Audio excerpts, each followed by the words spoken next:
முருகப்பெருமானை நம்ம தியானிப்பதற்கு முன்பாக நம்முடைய மனதை தூய்மைப்படுத்துவதற்கு ஒரு வழி இருக்கிறது. அது என்ன அப்படின்னு பார்த்தீங்கன்னா, திருப்புகழ்ல ஒரு பாடல் இருக்குங்க.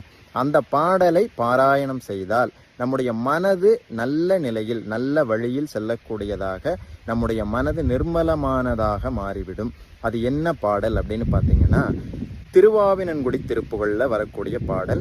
அபகார நிந்தைப்பட்டுழலாதே அறியாத வஞ்சரை குறியாதே உபதேச மந்திர பொருளாலே உனை நான் நினைந்தருட் பெறுவேனோ இபமா முகந்தன கிளையோனே இமவான் மடந்தை உத்தமீபாலா ஜெபமாலை தந்த சத்குருநாதா திருவாவினன்குடி பெருமாளே.